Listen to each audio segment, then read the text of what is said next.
आप सभी ने ज्वालामुखी के बारे में जरूर सुना होगा। ज्वालामुखी एक सोया हुआ दानव की तरह होता है। ये दानव जब कभी भी जागता है आसपास के इलाके में तबाही मचा देता है। ज्वालामुखी कुदरत की ताकत का एक जानदार नमूना है जो समय समय पर आग उगलता रहता है। अगर कोई भी इंसान या जीव इस सक्रिय ज्वालामुखी में गिर जाए तो कुछ ही सेकंड में जीव का शरीर हड्डियों सहित आग में रूपांतरित हो जाएगा। अब सवाल ये है कि अगर ज्वालामुखी में इतनी ही ज्वाला है तो क्यों न हम हमारी धरती का सारा कचरा उसमें डाल दें। क्यों हम हमारी पृथ्वी पर जमा हुआ कचरा नष्ट करने के लिए ज्वालामुखी का इस्तेमाल नहीं करते। क्या किसी ने कभी ऐसा करने की कोशिश की है? अगर कोई ऐसा करता है तो क्या हमारे पर्यावरण को कोई हानि पहुंचेगी? क्या ऐसा करने में कोई खतरा हो सकता है? इन सभी सवालों के जवाब आपको इस वीडियो में बताऊंगा। तो चलिए दोस्तों जानते हैं कि क्या होगा अगर धरती का सारा कचरा ज्वालामुखी में डाल दिया जाए। हमारा देश हर साल 6 करोड़ टन से भी ज्यादा कचरा उत्पन्न करता है, लेकिन क्या आप जानते हो इस कचरे में से कितना कचरा कलेक्ट हो पाता है? हमारे देश में सिर्फ 60% कचरा ही कलेक्ट हो पाता है और उसमें से सिर्फ 15% कचरा ही प्रोसेसिंग के लिए पहुँचता है। बाकी का सारा कचरा हमारे तालाबों, नदियों, मोहल्लों, मैदानों और खेतों में पड़ा रहता है जो हमारे जनजीवन को प्रदूषित करता रहता है। लेकिन क्या इस कचरे से छुटकारा पाने का कोई उपाय है? अगर हम इस बचे हुए सारे कचरे को ज्वालामुखी के अंदर डाल दें जो अंदर आई हुई सारी चीजों को नष्ट कर देता है तो हमारे कचरे का प्रॉब्लम भी सॉल्व हो जाएगा। कितना आसान है ना?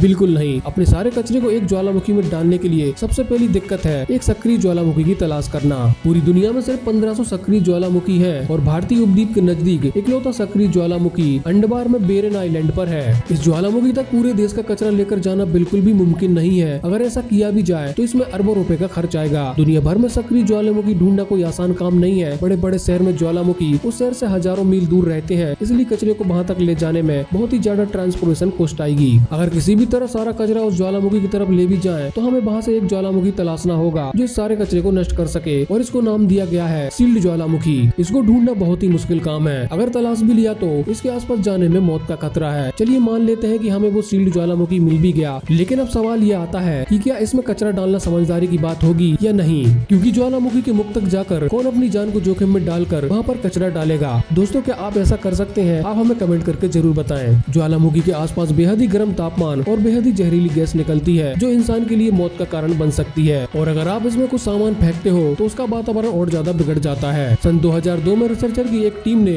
एक्टिव ज्वालामुखी में 30 किलोग्राम कचरे की एक बैग को फेंका था। इसका परिणाम बहुत ही भयजनक था। ज्वालामुखी की लहरें बहुत ही सेंसिटिव होती हैं और अगर इसके संपर्क में कोई भी ठंडी चीज आती है तो वो लहरें उछालना और विस्फोट करना चालू कर देती हैं, जिन्हें रोकना असंभव है। दोस्तों क्या आप सोच सकते हो कि ये विस्फोट कितने बड़े हो सकते हैं? अगर इस देश का सारा कचरा इस ज्वालामुखी में डाल दिया जाए तो उदाहरण के तौर पर समझिए हवाई ज्वालामुखी में एक छोटी चट्टान गिरने पर भी ज्वालामुखी 85 मीटर की ऊंचाई तक हवा में उछलता है। अब आप क्या सोच सकते हो कि अगर ये देश का सारा कचरा इसमें डाल दिया जाए तो ये विस्फोट कितने बड़े हो सकते हैं? अब आप खुद ही अंदाजा लगा सकते हो कि अगर करोड़ों टन कचरा इस ज्वालामुखी में डाल दिया जाए तो दुनिया का क्या हाल होगा।